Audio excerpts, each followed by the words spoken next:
Kapal induk China dan 58 kapal perang, berada 500 km dari Taiwan. Perang psikologis yang dilancarkan oleh Abah Xi Jinping pada Taiwan semakin gila. Di mana citra satelit dari tanggal 31 Januari menunjukkan, bahwa Angkatan Laut Tentara Pembebasan Rakyat China telah mengerahkan 1 kapal induk, 1 kapal penjaga pantai, dan 58 kapal milisi maritim di wilayah sekitar Pulau Pak Asa. Di mana untuk diketahui, pengerahan ini sangat penting mengingat signifikansi strategis pulau tersebut yang sangat dekat dengan Taiwan. Secara geografis, pulau ini terletak sekitar 480 km dari Taiwan, 450 km dari Vietnam, dan sekitar 500 km dari daratan Cina. Sehingga menempatkannya di jantung kawasan yang setiap gerakannya diawasi secara ketat oleh kekuatan regional dan global, akan membuat China lebih mudah mengontrol Laut China Selatan. Dari data yang dirangkum, jika biasanya, China dengan rekayasa teknologinya hanya mengandalkan pulau buatan. Namun kali ini berbeda, Pak Asa adalah daratan alami dengan landasan pacu sepanjang 1,3 km yang strategis dan penting bagi China. Di mana menurut sejumlah laporan China akan menjadikan Pulau Pak Asa sebagai mercusuar militer mereka di dekat Taiwan. Sehingga para analisis militer China berpendapat, bahwa dengan menambah kekuatan di Pak Asa, maka hal ini tidak hanya memberikan peluang bagi kekuatan penerbangan militer China yang lebih cepat ke Taiwan, tetapi juga menawarkan keuntungan bagi dominasi udara dan maritim di wilayah tersebut.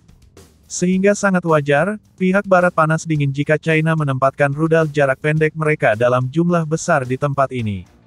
Yang secara otomatis, jika perang dengan Taiwan meletus, maka Pak Asa akan menjadi kapal induk terapung China yang akan menjadi pusat logistik mereka.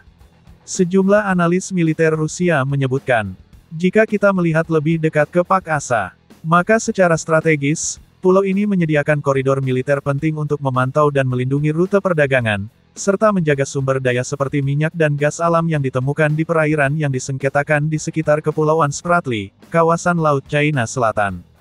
Di mana kita ketahui, bahwa China mengklaim hampir seluruh Kepulauan Spratly, yang akhirnya menempatkan negara tersebut dalam konfrontasi langsung dengan hukum internasional dan klaim teritorial negara-negara tetangganya. Sehingga Pulau Pak Asa tidak hanya menjadi benteng fisik bagi China, tetapi juga ancaman keras bagi Filipina. Yang seolah ingin memberikan pesan, bahwa jangan coba-coba bermain keras di LCS. Selain itu, sebagai bagian dalam misi Pak Xi Jinping merebut Laut Cina Selatan yang lebih luas, Pak Asa bukan sekadar pulau yang terisolasi. Namun pulau ini merupakan titik militer dan logistik utama yang memberikan keuntungan strategis bagi negara manapun yang mampu mengendalikannya. Kemudian, di tengah meningkatnya pengaruh Tiongkok dan klaim teritorial mereka yang kuat, pulau ini diprediksi akan menjadi salah satu medan pertempuran utama untuk bentrokan geopolitik masa depan di kawasan tersebut. Sehingga kehadiran kapal induk, penjaga pantai, dan milisi dari China, mungkin merupakan taktik untuk mengendalikan dan memantau rute laut kritis ini, yang memastikan dominasi atas laut, dan memungkinkan respons cepat jika diperlukan. Selain itu, salah satu hadirnya puluhan kapal perang China di pulau ini juga digunakan oleh China untuk menciptakan zona penolakan di sekitar Pulau Pak Asa, yang akan mempersulit operasi oleh negara-negara lain, khususnya Amerika jika terjadi konflik di Taiwan dan wilayah Laut China Selatan. Belum lagi, kehadiran kapal induk China di pulau ini mengindikasikan bahwa China memperlihatkan kemampuan untuk memproyeksikan kekuatan militer mereka. Sementara penjaga pantai dan milisi dapat melakukan patroli rutin, memastikan kehadiran dan kendali yang konstan atas wilayah tersebut. Dan taktik ini juga bisa menjadi metode untuk menjalankan kendali atas sumber daya perikanan, dan potensi endapan sumber daya alam di wilayah tersebut. Selain itu, dari sudut pandang Filipina, kehadiran pasukan militer Tiongkok di dekat Pulau Pak Asa dapat menjadi strategi untuk memberikan tekanan politik dan militer kepada Filipina agar menarik kembali klaimnya, atau setidaknya membatasi kegiatan militer dan sipilnya di wilayah tersebut. Hal ini juga dapat mencakup campur tangan dalam proyek infrastruktur, sebagaimana disebutkan dalam konteks pembangunan Pulau Pak Asa.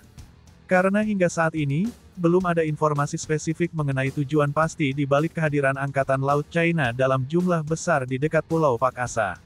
Para analisis Barat menyebutkan, bahwa melihat gaya masif China, potensi invasi China ke Taiwan sangat besar. China akan melakukan banyak manuver di sekitar Taiwan untuk memancing serangan awal dari sekutu NATO tersebut. Dan saat itu terjadi, maka China akan melakukan serangan untuk merebut Taiwan sebagai bagian dari negara mereka.